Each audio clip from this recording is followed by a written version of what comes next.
I like this a lot.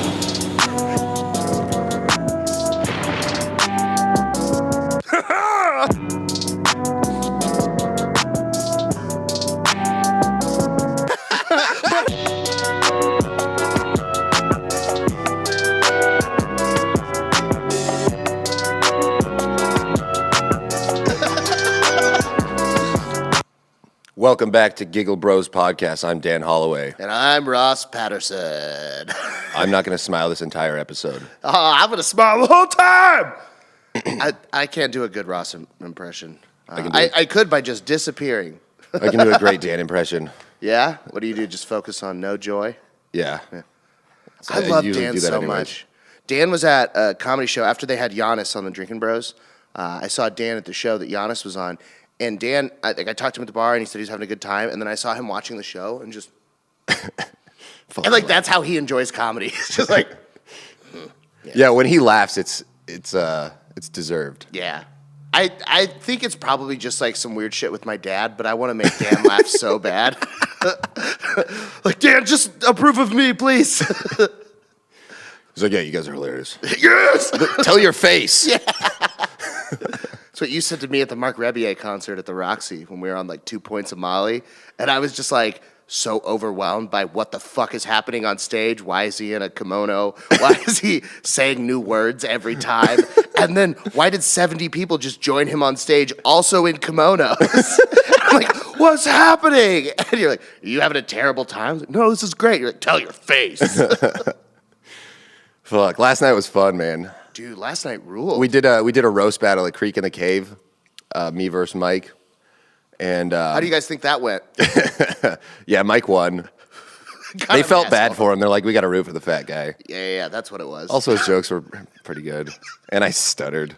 Dude, my favorite part of it is that a couple. We're so far away. I know a couple different people came up to me after the show, and they're like, well, you clearly had that one. I was like, it doesn't make me feel better for you to shit on Eli.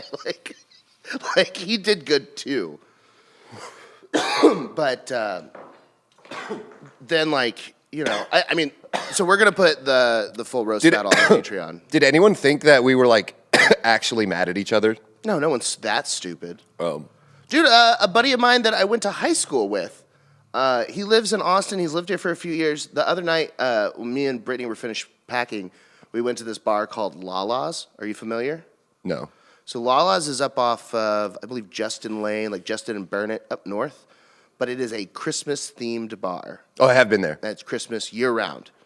And then they just don't do anything on Christmas. Their drinks are so sugary and delicious. Yeah, they have. Well, so now it's on like the this is their time to shine kind of menu. They have a iced Irish coffee right now. That's fantastic. But anyway, so we had a couple of gift cards. So we went there to like celebrate finishing our first like trip of moving. And I ran into a buddy of mine from high school who I played football with. And we chatted a little bit, and then he came to the roast battle last night and thought we were both awesome.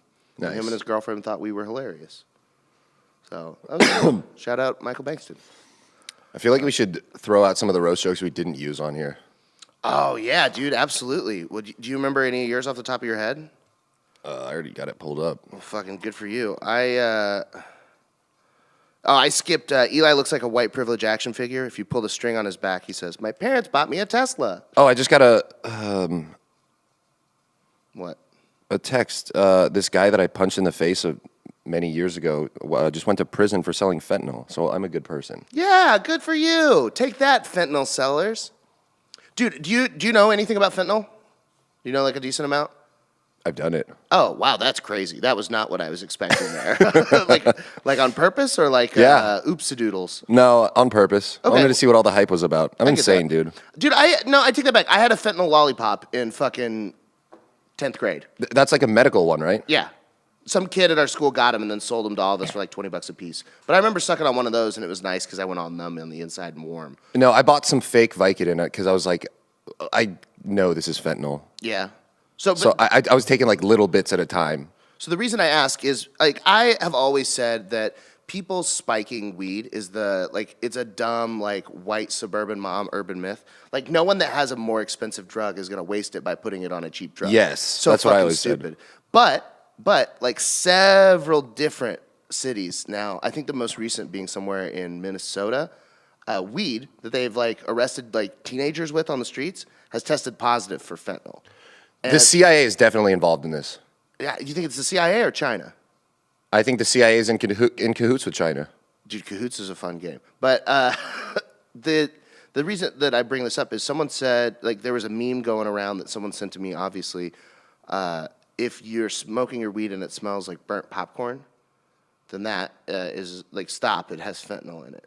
I mean, once you're at that point, you're already going to die. That's kind of where I was at. But also, like... Maybe you, like, burn a little of the nug in the room and then just give it a sniff. No, I'm not going to waste weed. You'd rather die? I'm asking the wrong person. Yeah, that's what you're talking about. Yeah, but yeah, it's just like it's because I remember I did have a legitimate concern when the vitamin E carts were going around, because the vitamin E acetate is the stuff that makes your lungs stop being able to, like, it kills all the alveoli so they can't bring in oxygen. So you go, and then it doesn't go into your blood and you just die, which gives me the most anxiety to think about. And Yeah, that's why I wish I could not do this. Oh, no, those are fine. But it was fake ones of these, the fake CBD carts that they were selling out of California, and the fake THC carts were, like, killing people left and right. And like, you know me, I love a good deal. So I've bought some, like, $10 carts. Well, I mean, think of the last big pandemic drug-wise was, like, the cocaine crack revolution or whatever you want to call it. Mm-hmm. You know, there's CCR. There was faster. there was so much cocaine, and there's billions of dollars of cocaine going in America, and it turns out, you know, the CIA was selling it. Yeah. And so I think that there's got to be something with the, you know, they're benefiting off people dying. It's pretty clear they want people to die with the whole pandemic shit. So why not take it a step further with the fentanyl thing? Well, this episode has now been deplatformed. No, I mean, last time we got into this, we got like 5,000 views in a couple days. So yeah, that's a good point. I don't know, man. I get into, like, some of this stuff, and, like, I'm still being Dan this whole episode. oh, okay, cool. I get into some of this stuff, and then I remember that, like, I have no power to fix any of it. So, like, you know, I'm just gonna trust. You could sell Narcan. I don't want to. I want to do comedy. Oh, so you don't want to help the problem? No. I want the problem to go away, and that's. So you don't care? That's fine. I care if it affects me. I'm like a Republican. No, I don't know. Well, fentanyl's killing our friends, comedians. Less competition. Calling it out, dude. If you die of fentanyl, I get your spots. Jesus Christ. But if you die of suicide, I also get your spots unless I did it too. Yeah, if you die of suicide, like, we get to use that to our benefit. Nah, I think if a comedian kills themselves, we should be nice about it. That's not what they would want. If I killed myself, I would want everyone ripping on me. Oh, well, then you're probably not going to kill yourself because you have that kind of mindset. But the people that are like, I'll actually pull the trigger, they're probably pretty bummed. Yeah. I think it's selfish to stop someone from killing themselves. If they really want to go to the other side, I think that's a personal choice. Their body, their choice? Yeah. You're so woke. Look at you. That's awesome. That's not a woke thing. That's like a basic human instinct. Well, then why don't we have legalized suicide? Like, assisted suicide is still illegal in most states. It's legal in Sweden. Yeah, it's legal in a couple places here. Dude, I've watched a bunch of House. I just love the show House. And I know you, Dan Holloway, don't like the show House, but I, Ross Patterson, love the show House. And there's a bunch of times where they talk about, like, basically like helping someone kill themselves by, like, looking the other way on a dosage, or like a oopsie doodles, like, you know, hospital negligence kind of thing, where they let the person die because they know that's their wishes. But if it's common enough to be written into a TV show where, I mean, they have staff writers, they have consultants, they have people come in from the medical world and say, like, hey, yes, that's very plausible, or no, that's not plausible. Or they correct them, like, don't always say sarcoidosis or whatever. Like, what? It's a disease that they bring up almost every episode. But, like, they bring in consultants for any kind of TV show. Law & Order, they have real cops come and watch that and be like, hey, they have these people that work in So it's Hollywood. accurate. Yeah, Okay. that's what consultants, like set consultants do, Yeah. and like movie consultants do. Is they try to make the film more accurate to life, because you as a movie person or a comedian or a writer don't necessarily have, like, all of the jargon, and I can't think of like. So you're trying to tell me that you're actually learning by watching House, and No, it's not what a I'm waste of saying, time. of course, but what I'm saying is that if it is common enough to be written into a popular TV show that doctors are kind of looking the other way and helping people kill themselves, then I think it gets into this whole why this isn't funny at all. This it gets into that whole world of like laws only apply to poor people. Yeah. Okay. And that bothers me. I don't like that. That shouldn't bother you. That should make you want to make more money. That's what America's all about. No, but I don't like this whole. I think that if the laws only apply to poor people, then get rid of the laws, like weed charges. Like there needs to be a hierarchy, because if there isn't and everyone's just on a level playing field, that brings us back to communism. No. And that gives no one any motivation to rise up the ranks. No. That's like me as a white belt saying everyone should just be a white belt. No, that's 0% the same thing. You as a white belt to get to a blue belt have to like show that you have learned a set of skills and a specific set of skills up to a standard and benchmark that's been established across all of jiu-jitsu. This is white belt, this is blue belt. To be a blue belt and not a white belt, you must do these things. Yeah, now switch out the word with money. Yeah, but I'm saying that like we're not giving them money. I'm not talking about making everybody equal in wealth. I'm saying if a law only applies to poor people, then we don't need that law. Because the rich people are just breaking the law and getting away with it, and the poor people are breaking the law and not getting away with it. And the only difference is the way that it's being applied. When rich people get pulled over drunk, they don't always get a DUI. If you have no money and you're driving a piece of shit car and you have a .05, you're probably going to jail. Okay, let's say that the laws were equal for everyone then. Yeah. The rich people would still be able to do what they want because they Good. could just pay people on an individual basis. Great. Do that. It wouldn't really change much. No, it would change much because then you would have, like, look how many people are in jail for weed charges. And the laws do still apply to rich people.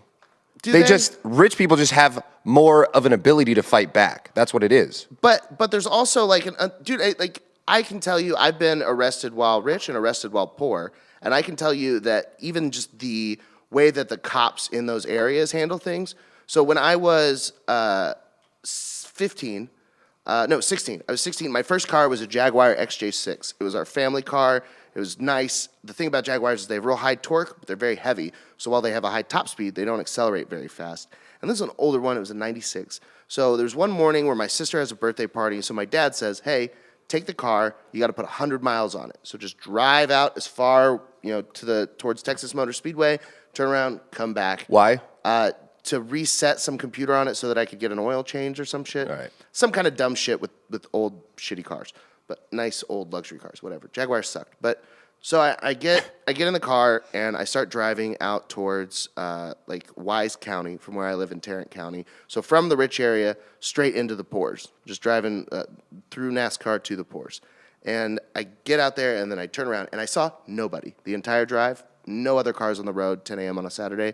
So when I'm coming back, I want to see how fast this car can go. I'm 16. I have no fear. So I just floor it and just wait until it stops letting me go faster. So I get up to like 145, 150, and it's like just tapping the end of the fucking speedometer. And then I see a dot kind of off in the distance, and I'm like, oh, I should slow down. So I slow down a little bit, and then I see like, oh, that's probably a cop based on where they're sitting. So I like pretty much slam on the brakes. And then I'm going 80, and I'm just driving along the highway, and then the cop, sure enough, pulls me over. I always slam on the brakes when I see a cop, even if I'm going the speed limit. That's amazing. It's a bad habit. Yeah. But so he pulls me over. So I get pulled out of the car.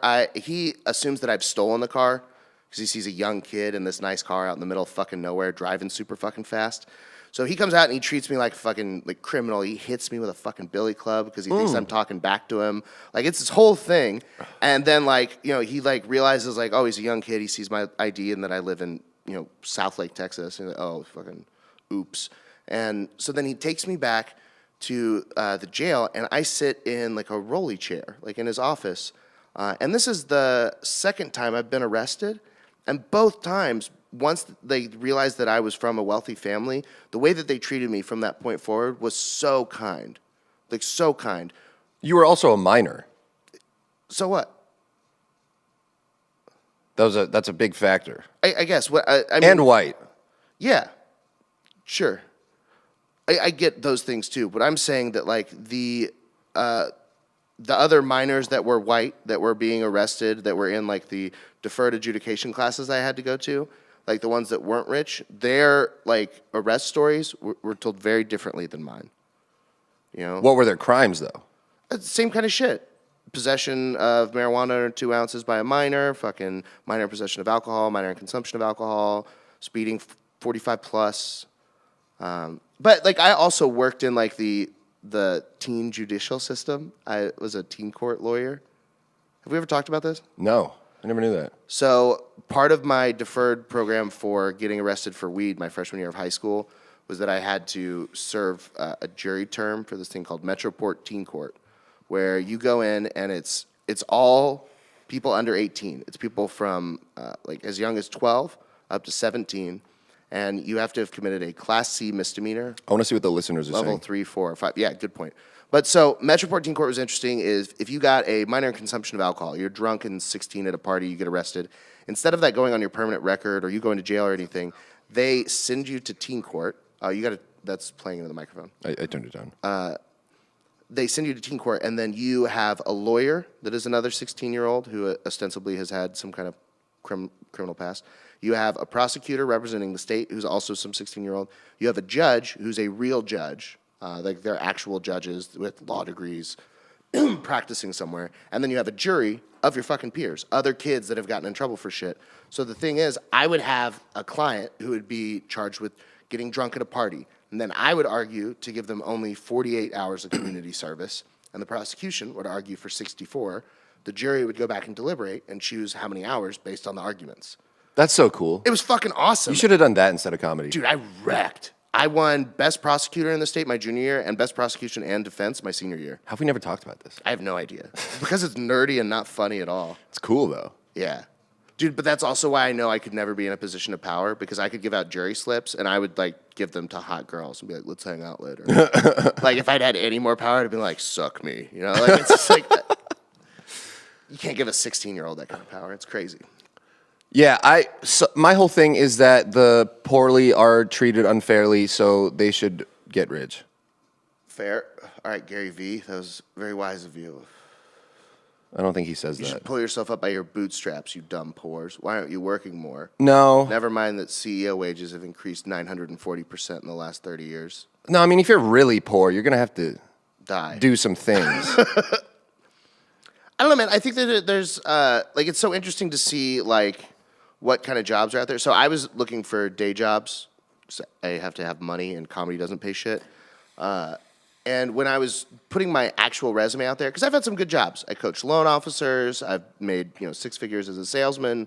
I've got some, like, good background. That's so weird. And so, yeah, I know. So I sent out my resume to all these places, and I was getting replies for jobs that were $12, $13 an hour, 9 to 5, benefits, have to drive and work in an office, like that kind of shit.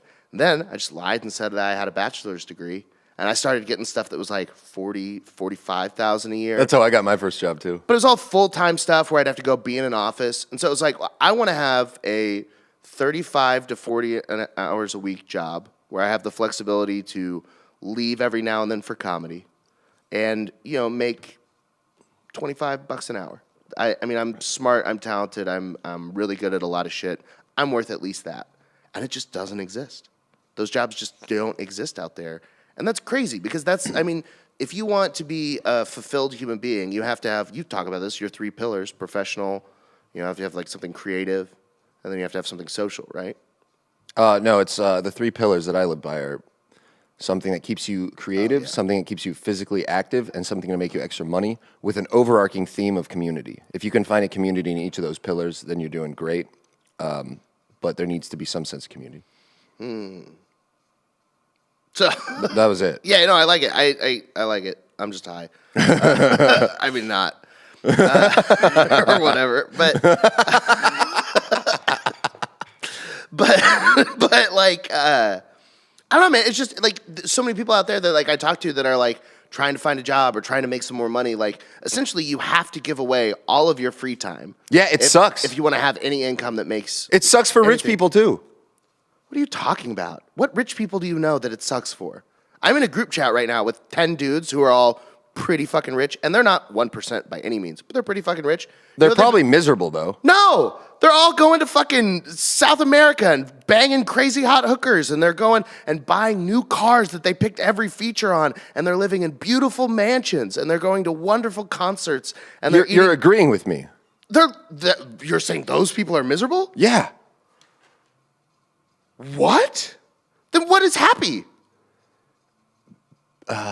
Either being like a schizophrenic homeless person or being in hospice care. Have you ever talked to anyone in hospice? No.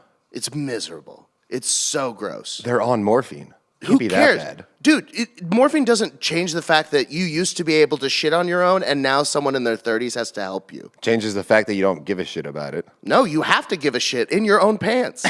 And then they have to give a shit to change it for you, and you're at their whim. And these are people making $35,000 a year that went to school for 4 years so they could wear scrubs to work and get yelled at by 68-year-old Eli. That's like, I shit myself again. And Yeah, so the whole system is rigged. And you're saying they're happy? I don't know. I haven't met them. I think I've done drugs before, once or twice. Mm-hmm. And it does numb the misery of existence. Yeah, but then, like any opiate, it wears off. Okay, but... God damn it! What was I gonna say? If they numb the you keep doing your thing, I'll remember it. You say that you've done drugs and they numb you. Why? How could a hospice person be happy if they're just? No, I was gonna go on a related tangent. Oh yeah, incest tangent. It's related. No. Okay, so I agree with you. The whole system of having to do formal education, get a shitty job, and your whole life is for nothing, and that's like the American system is built around. I agree, and that's why I think everyone should study the laws and figure out how to and how business works and how money works so they can break away from that. The few, the proud, check fraud. Casey Rocket will not be here today. I shouldn't have said that. You guys are going to turn it off now. Yeah, now I'm sad. No, Casey Rocket might be here. Did you text him? No, I'm about to. You say some more of your conspiracy-minded things.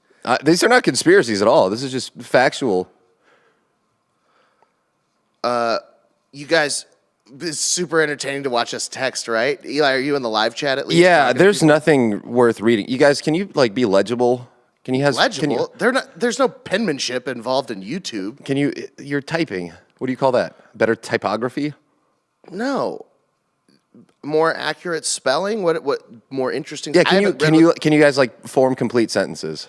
Yeah, there you go. We'll read them out. Have you ever heard of complete sentences? Have you heard? The bird is the word? Dude, do you remember when your whole sense of humor was just like quoting Anchorman to your friends? Yeah, I've been talking about that recently because, Andrew Craig, the MMA coach at 10th Planet, fucking great guy. So he's a real movie quoter. And the first like couple times I was hanging out with him, I was like I forgot about that. And I realized I had to like train my brain to not reference movies and comedy and stuff. Because that like path of thinking will come out in your comedy, and then you'll like reference shit on stage, like worst case scenario, and then you're stealing jokes. Dude, I will do that in conversation with people where I will quote other comedians' jokes, but I always credit them. Yeah. But it does make me look like an autistic person to know word for word like so many different jokes. There's just it makes you look like a professional. Dude, there's so many good comedians. Like, sometimes I get down on it because you see, like, a bunch of shitty ones in a row, or you see people that are bad at comedy, and you're like, why do you do the thing I do? But then, like, some of these people are so good at comedy that I see them do it, and I'm like, why do I do the thing you do? You know what I'm saying? Grass is always greener. I wasn't when listening. When you smoke it? Yeah, I understand that.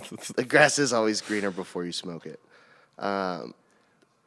Dude, so I want to talk about this because it's truly and genuinely blowing my mind. So, when we first met, you would play me songs by artists like Krangaben and Kroongaben. Krangbin. Is that how you say that? Yeah. Wow, I've been doing it wrong the whole time in my head. It's Thai. Krangbang. It's Thai. Krangbang. It means engine fly. That's kind of cool. I like it better now. Black Tiger Sex Machine. Anyways, you would listen to these songs and this music that I didn't understand. And then I was like, well, I want to understand my friend Eli better. So I started trying to listen to some of your music. And then you started making beats. And at first I was like, all right. And then they got better. And now you've started rapping. And we've talked about it on the show. But we haven't talked about this. I got to see you do the Brody Lowballer performance live at Cutthroat Karaoke. Shout out to Bishop and Avery and Burse. At Latchkey. Latchkey every Tuesdays, 11 p.m.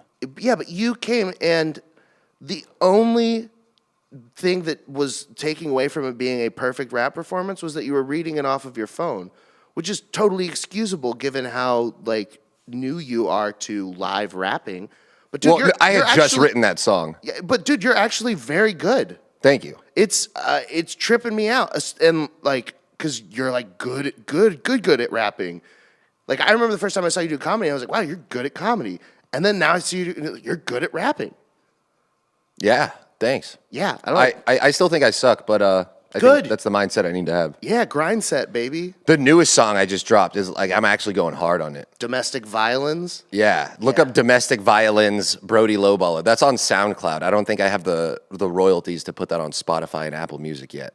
Oh, that's so funny. But yeah, dude, I got a whole plan to manipulate the algorithm. Genius. Genius. I realized that like hip hop is just a big money laundering operation.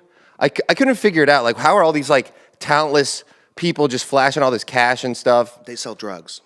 Yeah, but like, how do you get from that to famous? And then I was like, oh, there's got to be some kind of like inner workings going on where they're just like, you know, you just pay your way in. Yeah. Yeah. So if someone without any talent can figure out that system, then so can I. Yeah. Of course. I don't know, man. That was just the switch that flipped, I guess. Yeah, that makes sense. I don't know. I see a lot of people that get famous with no talent, and it's definitely true that you could. There was. I want to watch it. Someone told me about it. There's a documentary that someone made where basically they bought a bunch of fake followers and bought fake clout, and then used that to try and make careers for these people. And I think it worked. But someone made a documentary about them doing it. Yeah, I didn't mean to buy fake followers. This guy DM'd me. He was like, yo, let me promo you. And I was like, okay. And then he just starts giving me a list of all these package deals. And he's like, yeah, $20.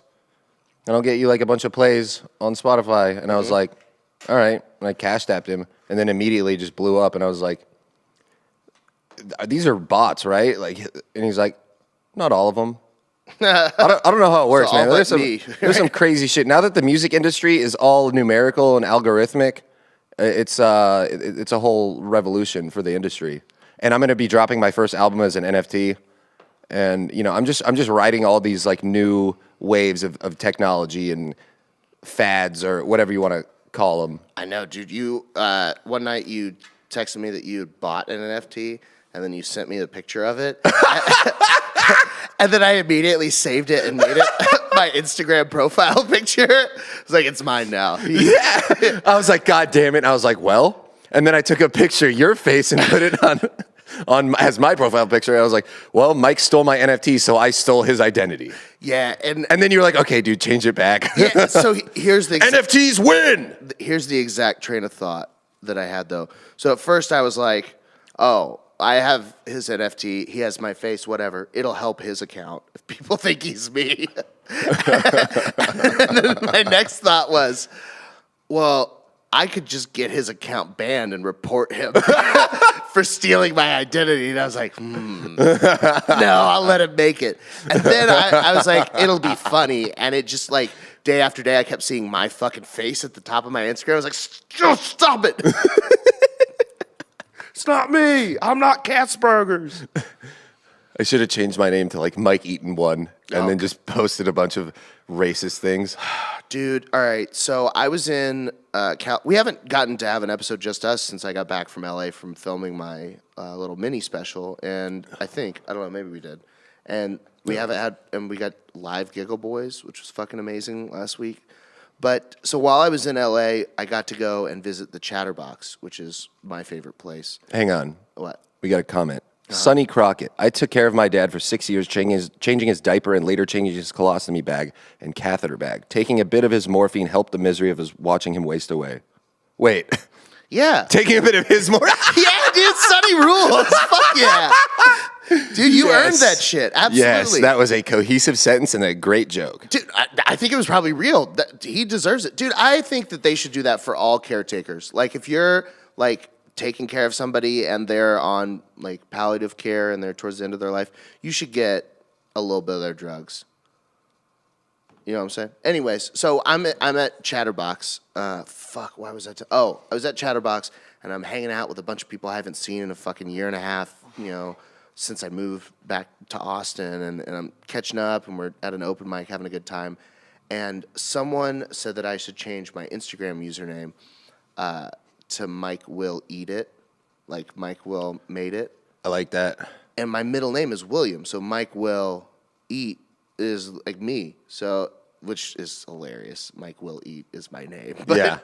But so I tried to make it Mike Will Eat It, but someone else has already made that.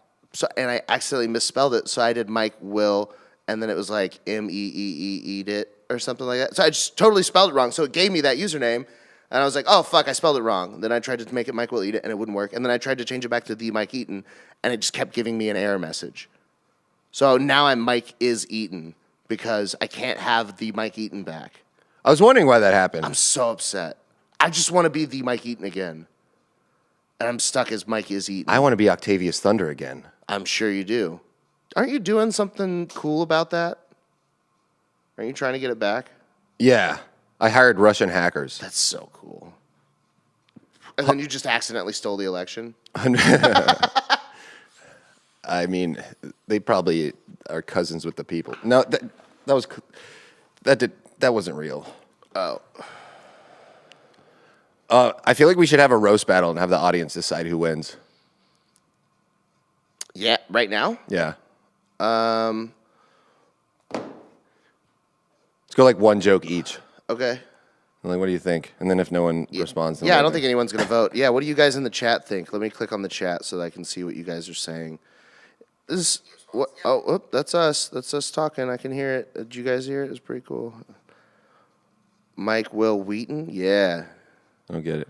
Yeah, Eli can fight to back up the talk, but not verbally. Boom, roasted. No, I was responding to the chat. I'd be scared if Mike was my lawyer. Oh, yeah, dude, you would be scared if I was. I would be a good lawyer. I don't know. People are saying the word yes. I don't know. Do you want to? Let's roast battle. Yeah. All right, go. I'm trying to use the ones I didn't use on the roast battle. Yeah. Okay, Tony Hinchcliffe wrote this one. Yeah. His name's Mike Eaton because Mike exercise was taken. I like it. I hate it. The only thing stopping Eli from having a drug intervention is friends. Mike's face is always red from years of screaming the N-word.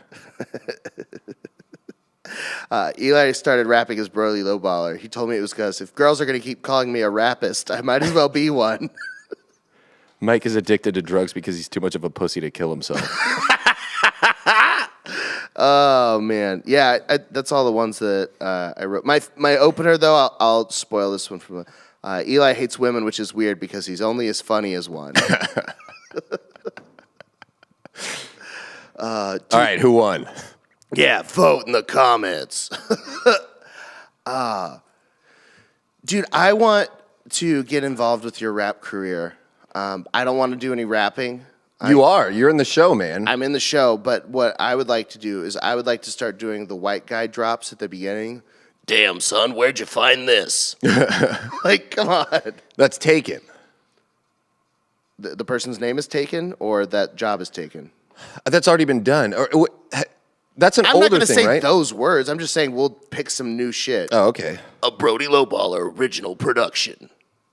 Yeah, you won again. Shocker. That's so crazy. Eli is a weak Jew name. That's funny because I could kick your ass. Elijah? That is so Jewy. Are you kidding me? He said weak. Oh. Dude, I loved my closer. I was really proud of that. Save it for the Patreon. I know. You guys. Patreon.com/GiggleBoys. We went below the belt. Yeah, it was awesome. Eli made a joke about my wife, and then I had to make sure it wasn't going to cause problems at home. Yeah. She loved it. Yeah, she did. She laughed so hard. She did. Yeah, it was very funny. That was cool. Everybody enjoyed our roast very much. She was like, "You can say whatever you want about me up there. I think it's funny." And I'm like, I don't believe you. No, Brittany's awesome. She's awesome. I'm a very lucky guy. I have an awesome wife.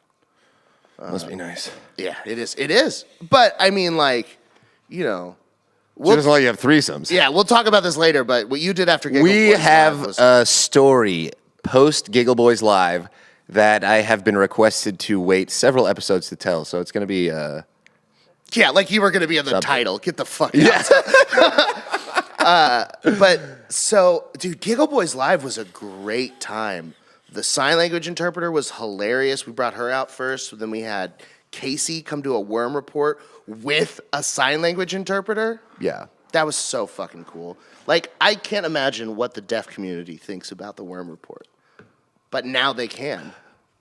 We have to get it out to them and have them like write us an article what they think, or just email us what they thought about it. Dude, yeah, sure. I'd like a deaf review. Yeah, dude, a deaf comedy review. Why do they call it Def Jam? Deaf used to mean cool. DEF? Yeah. Isn't that cool? Rick Rubin, I think, coined that phrase. Or no, Rick Rubin's the owner of Def Jam. I don't know who coined the phrase. It's I think it used to be like an old street term, like, that's deaf. I've never heard that. Most deaf. Yeah. Doesn't that mean most definitely? I think so. Yeah.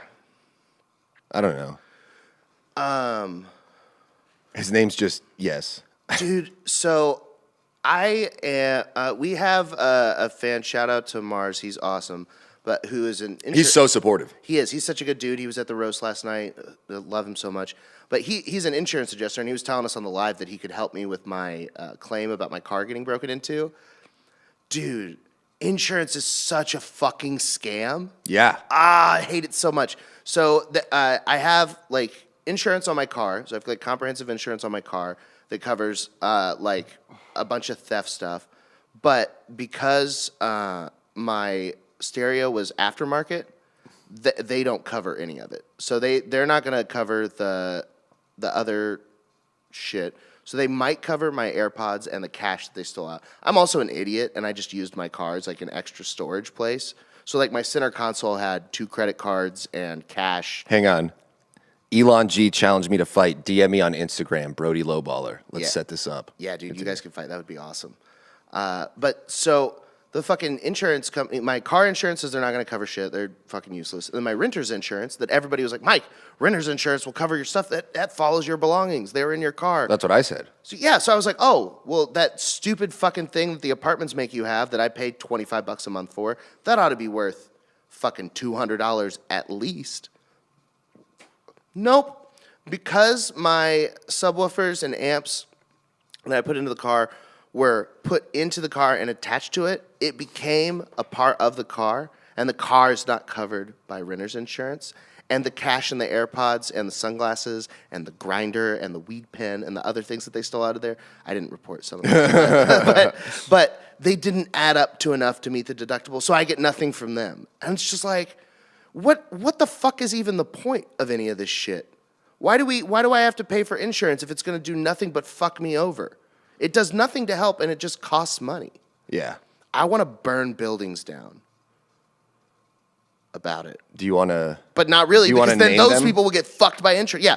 Oh, so I thought about this because we have a sponsor, which is awesome, and we're not going to relate them to this, but I like the concept of having an anti-sponsor.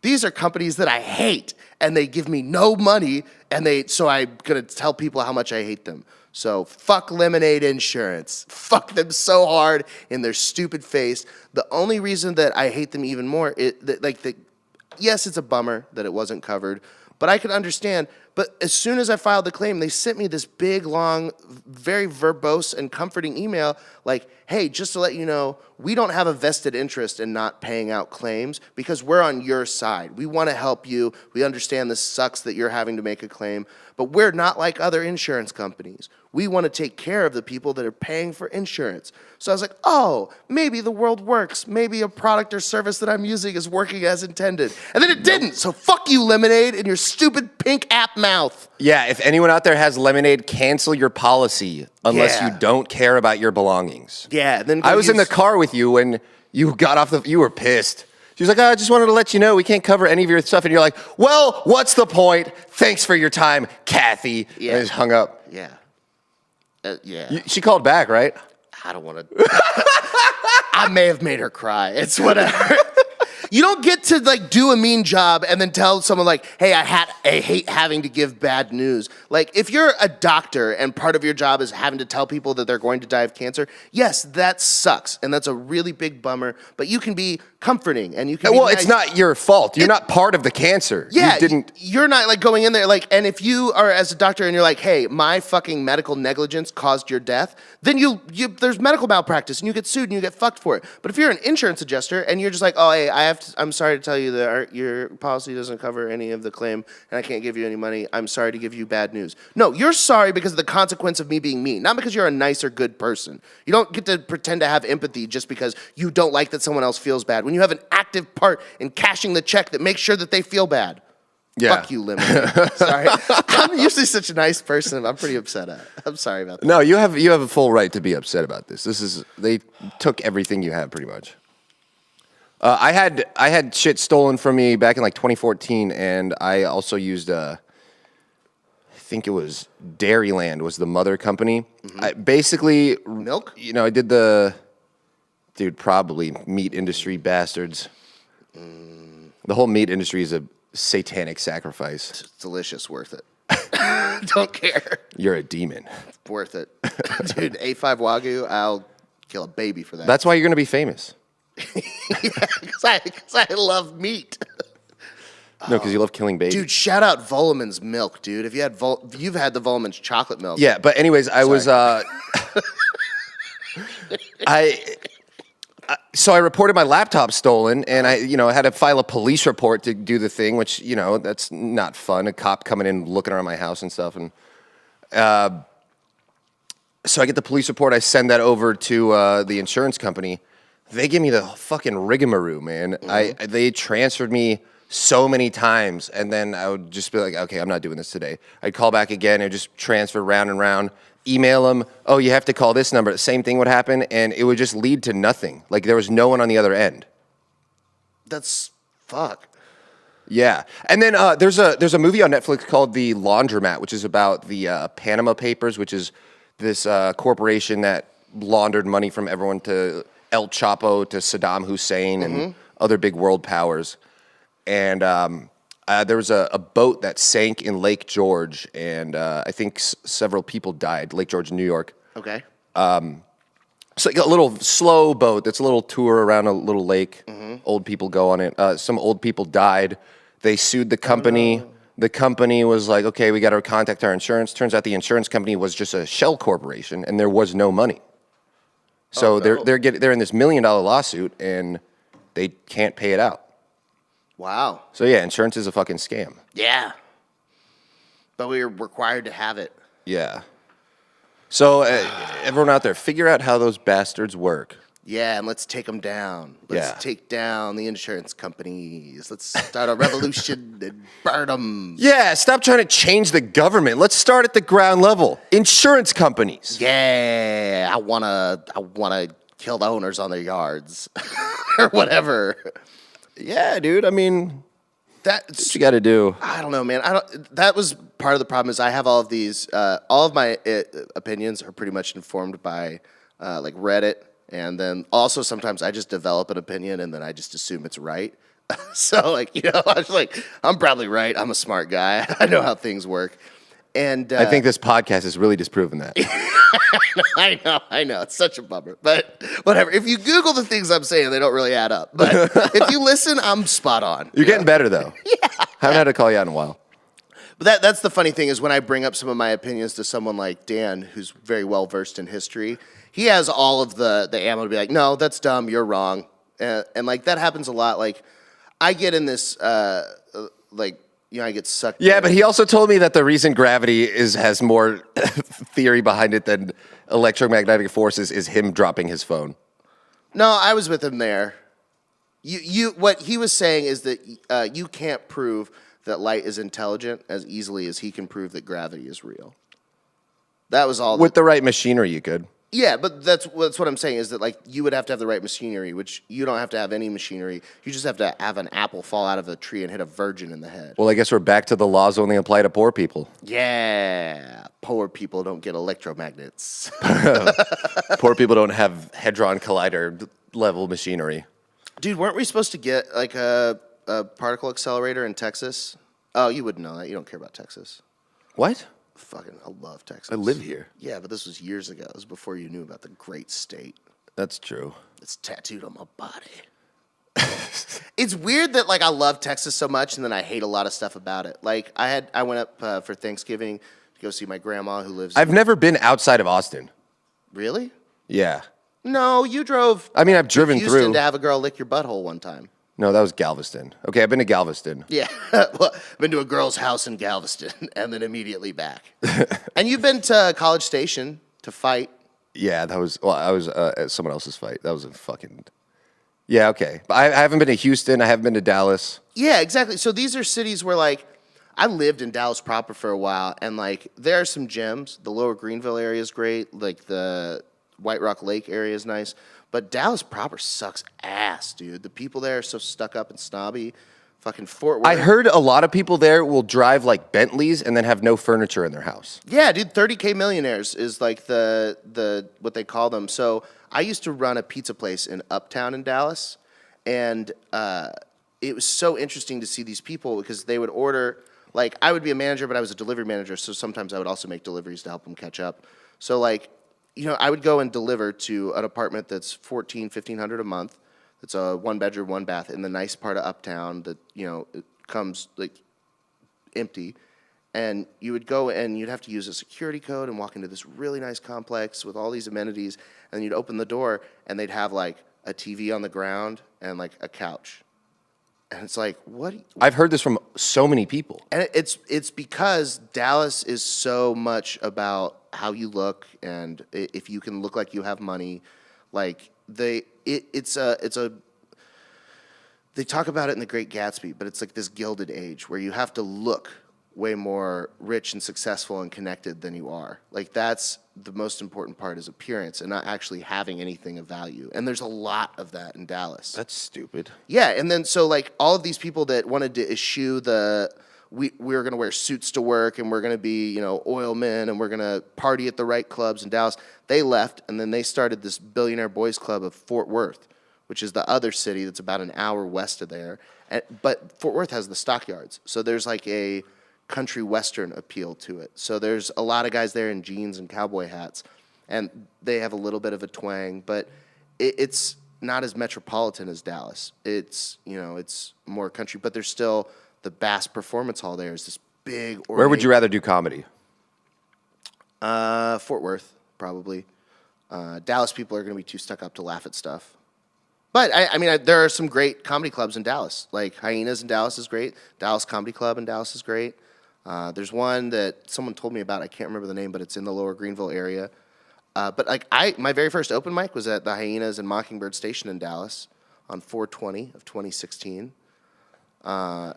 And yeah, I mean that was honestly a terrible experience, but it was enough to make me want to keep doing it. And I did it like I don't know, 6 or 7 more times, and then got serious about it. When did you start? What year? Comedy? Yeah, I don't remember what year, but it was like 6 years ago. So 6 minus 2015, somewhere in there. Yeah. That's pretty cool. Yeah, 2015, right after I got back from Thailand. Yeah. So I was like, what do I want to do with my life? Well, I banged a guy. I've checked off everything else I wanted to do. No, it was actually more like, oh, I banged a guy. I have to make this into a joke. Yeah. I didn't realize that I had so many things that were stories that I would tell people or things that I would say in conversation that started to be like requested. Like, oh, Mike, tell this story. And like those were jokes. I just didn't realize it yet. Like yeah. they were stories that I told, and when I would tell them again, I would change different parts of the story and add flourishes to details. I was punching up stories. Yeah. I was like adding tags before I even knew what I was doing. I was just like, this is funny in conversations, and I want to make more people laugh with it. Good. Everyone should do that in conversations. Conversation is an art form, and you need to be good at articulation, or you're going to be boring to listen to. Yeah, I agree.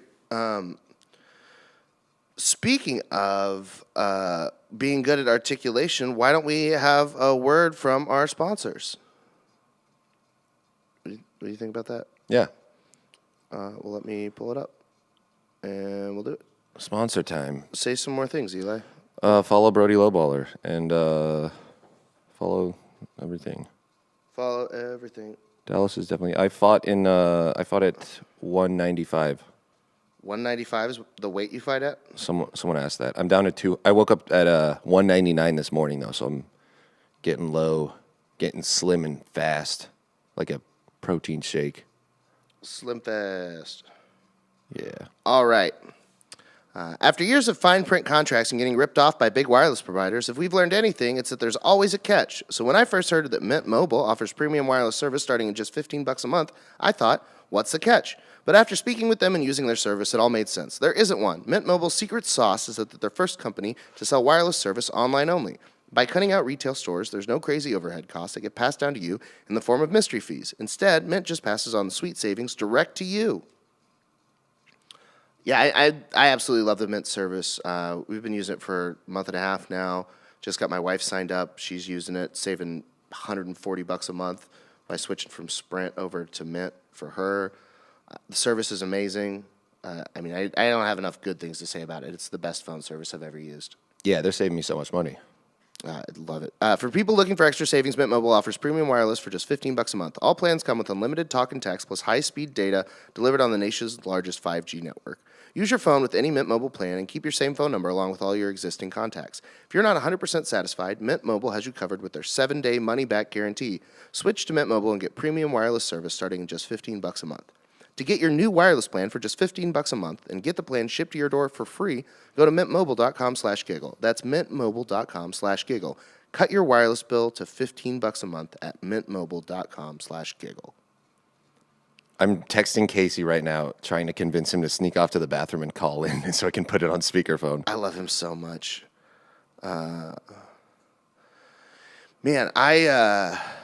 Dude, I've been having a good time in comedy. I finally have written a couple of new jokes that I tried them out a little bit and then they'd stop working, and then I had shows where it was like important that I do good, so I wasn't wanting to try too much new material.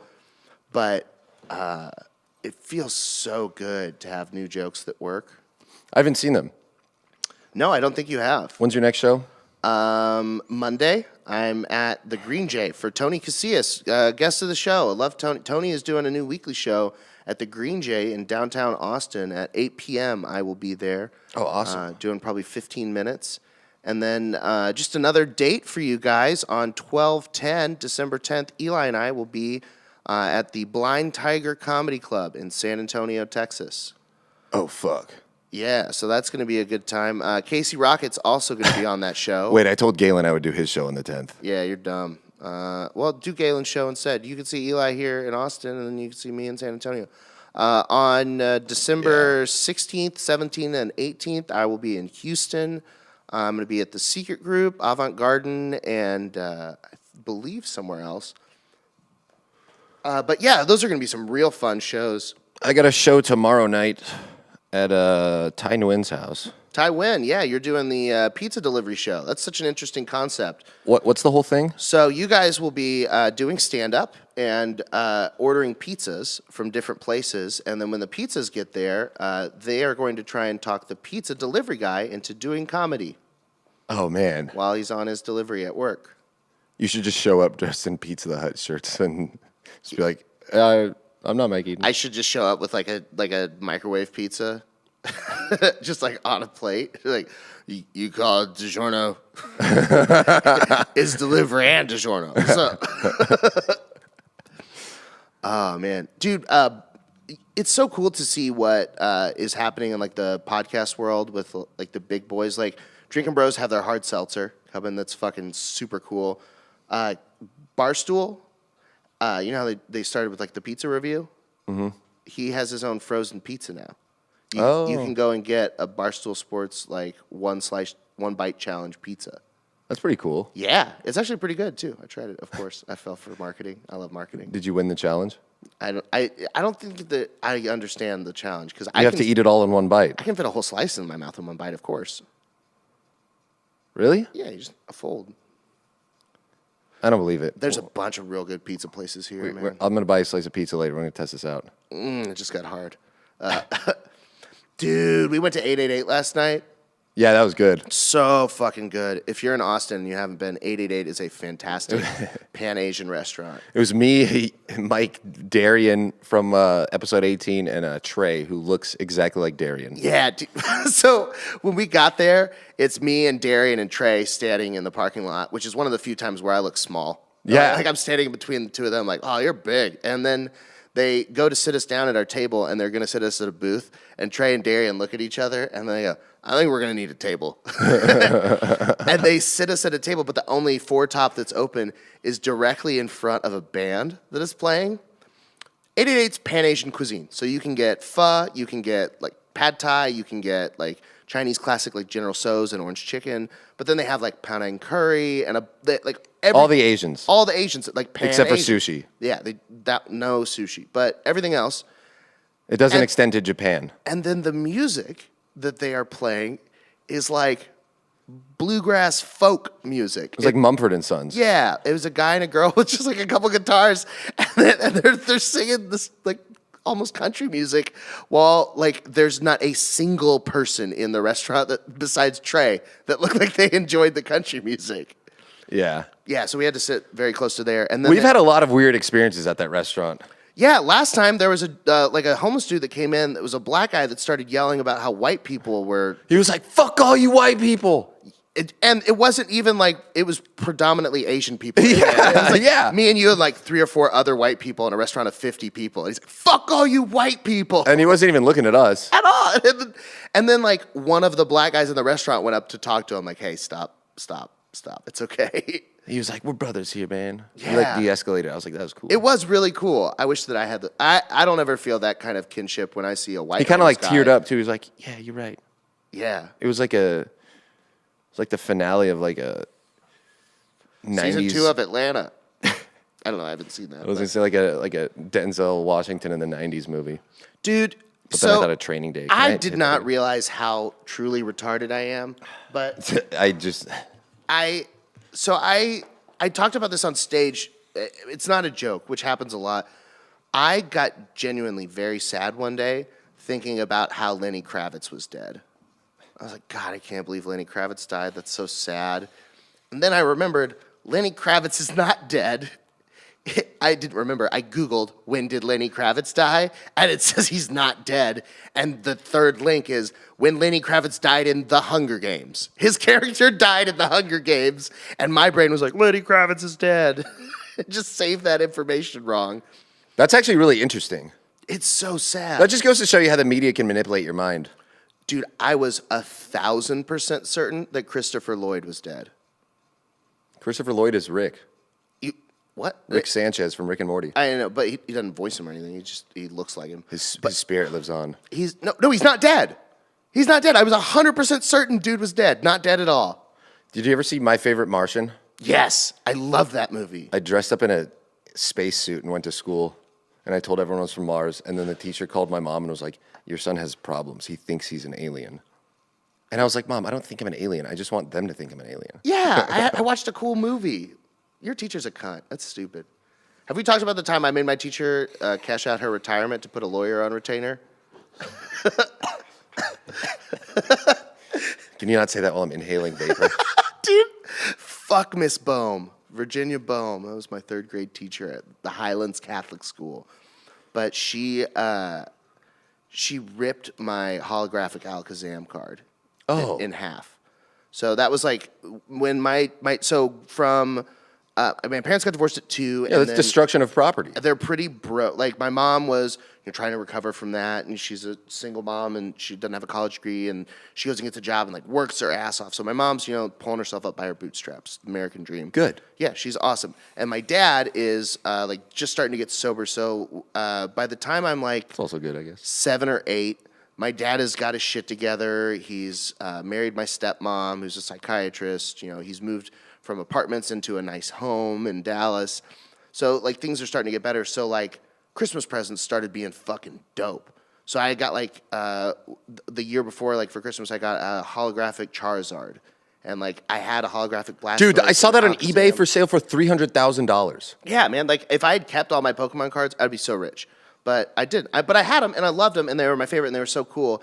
and then he would bring them to school and like My show them mom's off something. and like, hey friends, look at the cool card I got. And I was showing off my holographic Alakazam in class, and Miss Bohm took it and ripped it in half.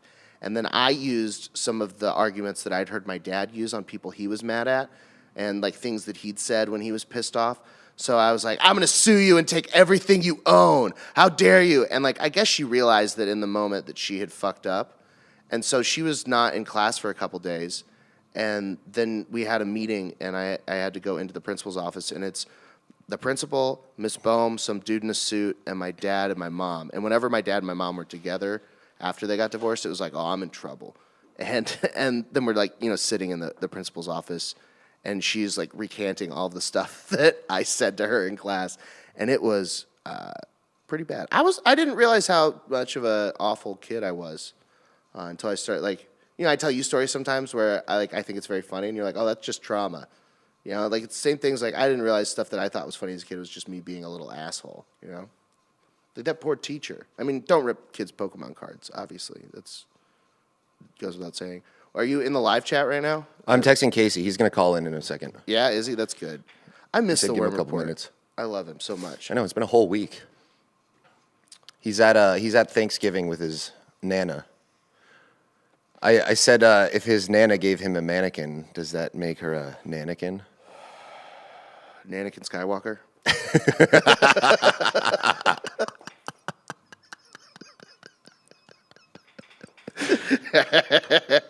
Casey loved that joke. I'm gonna tell him that one too. Oh, dude, you're fucking. So we are filming for the TV show about Brody Lowballer, which is fucking awesome. We're having a good time, and most of the time when you make puns, I groan or I'm like, God damn it! You say stupid jokes, and so you were trying to get me to make that face for a scene, and you told, Knock knock. who's there? Europe. You're a poo. No, you're a poo. Oh, so you told me Shout out to Sam Imber. So you told me that, and I started laughing. You're like, what the fuck? That's the one you like? Here's the better. It gets worse. I'm at Thanksgiving dinner, and we're sitting around, and I was like, my Uncle Kevin told me a joke, and I fucking wish I could remember it. He always has the best stupid little jokes, like 2 batteries walk into a bar. The bartender says, you can drink, but don't start anything. It's just like shit like that. It's awesome. He's the uncle that'll be like, you got something on your shirt. Whoop! You get your nose. He still gets me at 30. But it's because I spill a lot.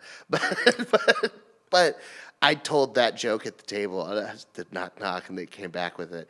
And then everyone at the table just looks at me while I'm laughing, and Brittany's like, what the fuck? And then my Aunt Tina is like, well, I was going to ask if when you heard that you're having like a bad day, but you seem to be laughing pretty hard right now, too. I was like, shit, you guys are brutal. It's a great joke. No, that's good. That means that they have such high standards for your comedy that they were disappointed that you went below your standard. God, every time that they say they've tuned into an episode of this, I'm like, oh no, please don't. I think my dad watches all of them. Dude, I feel so bad because I shit on your dad and call him gay, which I'm proud of him for being gay. He should embrace that.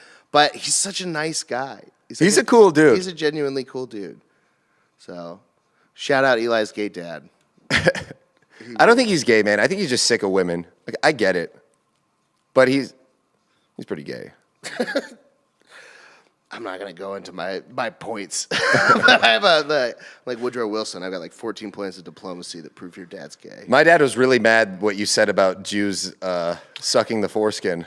But we Googled it, and there was like, is it just like a anti-Semitic rumor that people started that they're sucking it, or was it like an antiquated tradition that they stopped? I think my dad's whole angle is, even if it's true, like, don't worry about it.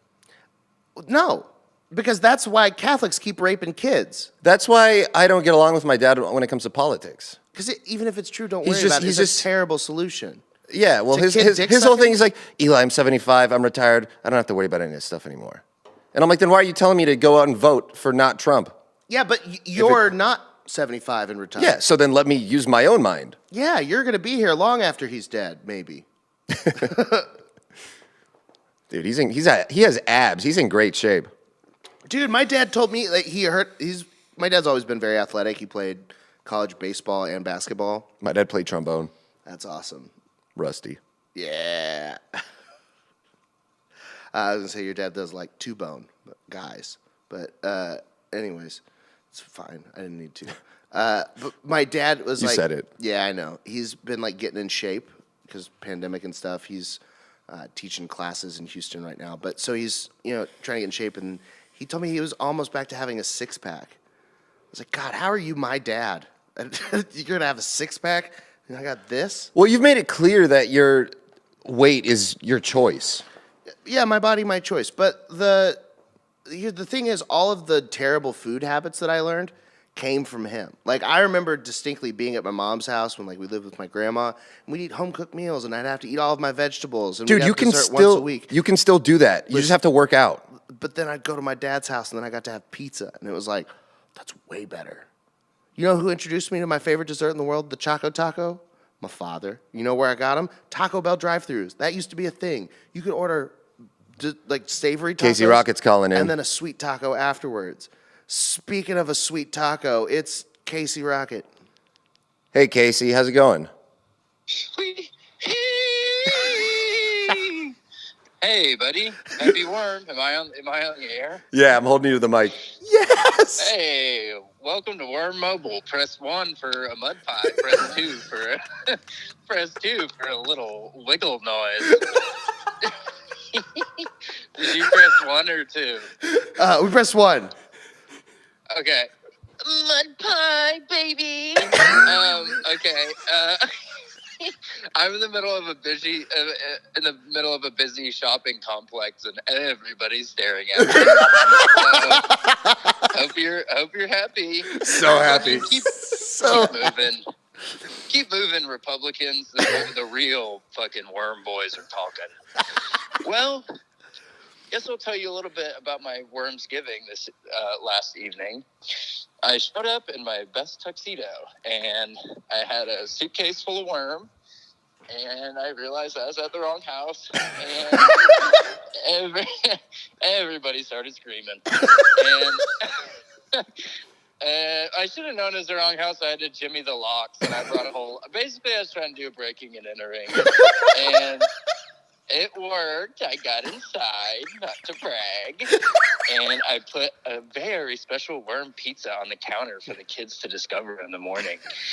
And then I sat by the fireplace and I warmed my toes, and I had a cup of mud, and I watched Grace and Frankie on Netflix, and I went to sleep in the closet for a little bit. And then I got out and I took a taxi to Portland, Maine. And I had a lobster tail sandwich. It was so good. Oh, it was to die for. And then I said a prayer to the turkey and I went to sleep. And I drew a picture of a pilgrim in my notebook. I'll send it to you when we get off the phone. And basically I... asked my dad if I could get a trampoline for Christmas. He said yes. So, yeah, this shit's been going pretty badass for me. Where are you going to cool put the as hell. trampoline? I miss you guys. I hope you've been minding your manners while I'm gone. Casey, where are you going to put the trampoline? Where am I going to put it? Yeah. I'll probably just put it in the park or something because I don't have a house. I guess I didn't really think about that. I'll see if any of my friends have a pickup truck. We could do a mobile trampoline or something. But for now, yeah, I'll probably just put it in Zilker Park in Austin and just jump when I get free time. That's beautiful, man. That's beautiful. Yeah, it's all pretty exciting, man. It's a real whirlwind. You heard that I got the pilot approved on True TV. What? What? I don't know. I'm just trying to impress you guys. Is Mike growing at all? Or is he still the same size since I left? Oh, he's a little bigger. You know how the holidays go. Cool, man. Mike's so jolly. Love you, Mike. Love you, Casey. See you guys soon. All right, love you, man. Have a good Thanksgiving. Love you. Thank you. Happy Worm Day. Worm. I think that was my favorite one yet. Holy that was so good. That was fucking amazing. I'm so glad I pressed 1 for Mud Pie. Yeah. Dude, I want to press 2, though. What I would give to have seen the people watching Casey. Could you imagine I think I saw he was in Hilton Head. But, I mean, that's a nice area. It's a nice beach. So some, like, hoity-toity, like, upper middle class Karen is at a shopping center, and then she just sees Casey Rocket in a parking lot going, hee. And then she's just watching, just in horror. What was going through her head? Have you ever seen Fear and Loathing in Las Vegas? Yeah, we talked about this not in a while. It's my favorite movie of all time, but there's a scene where Hunter S. Thompson has a cameo where they're in San Francisco talking about doing like LSD in, I think, the 60s when it was, or something like that, when it's peaking. But he talks about like this dude is like, you want to do some LSD? And he pours it and he goes, it's on my shirt. And so then this dude starts licking the LSD off his shirt, and then this normal guy walks in, and he just sees the dude licking the acid. He's like, and he'll always think, behind that door, there's a man licking LSD off of another man's shirt, enjoying unfathomable pleasure. And like, it just talks about it breaking his brain, and I always think, like, that has to be what it's like when someone sees the Worm Report for the first time. They're just like, yeah. Or overhears any of our conversations in public. God, yeah. I'm always so envious of people that hear us talk in public. Like, I never overhear funny conversations like that, you know? I might be like the biggest narcissist because I just am really jealous that I can't listen to the Giggle Boys. You can. No, but I already know it. You should take a bunch of Xanax. We should record an episode, and then you can listen to it for the first time. That might actually be a terrible idea. That's an awful idea, Eli. You want to do it, huh? So bad. So bad, and put it on Patreon. I mean, you don't say terrible things when you're on Xanax. You just do dumb things. Oh boy, do I! I'd have to babysit you the rest of the day if we did that. Oh, it would be a nightmare of a couple days, probably. I'd have a lot of fun. Yeah, it would be very fun. I think that when I take enough Xanax, I become a panda. I essentially just run around, just very friendly, and just roll around a lot, fall over. Yeah. I'm just a friendly dude, and I do dumb animal things. Like that one time I was barred out at a party. We were watching like UFC with your friends, and and then they're like, "Hey, your friend spilled beer all over the floor and then kicked it on the couch or something." Yeah, I think I like dropped my White Claw and then was just like under the couch. I don't remember any of it. I have a tweet from that day where I said, I'm uncomfortable and I'm really high, so I'm going to make everyone around me uncomfortably high. And then I just kept passing my pen around like, hit it, until all of them were like, and I was like, yeah. Now we're on the same level. Yeah. All right, we're at hour 12. Okay, well, then let's do another 2 hours. And no. Do you have any other plugs that you wanted to get out there? Anything else you got coming up? Nah, I said Brody Lowbowler a bunch. Giggleboys.com. Check out the website. Click around. We got merch. We've had merch. We do have merch. It would be a great gift to give your loved ones for the holidays. Yeah. Some merch. And we are uploading my wonderful wife, Brittany, took a video of us doing the roast battle. So we're putting that on Patreon. So patreon.com/GiggleBoys. And we also have some exclusive Brody Lowballer raps on Patreon. Yeah. And we'll splice in one of them and give you a little taste on the next episode. Yeah. And hey, thank you for tuning into the show. We sincerely appreciate it. I don't think I've said that in a while, but this is really cool to get to do this, honestly. This started as having a conversation with my best friend and us being idiots and going, oh, we should record it. And it's such a narcissistic endeavor to try and make your conversations good content for people. And we appreciate y'all tuning in and giving us feedback.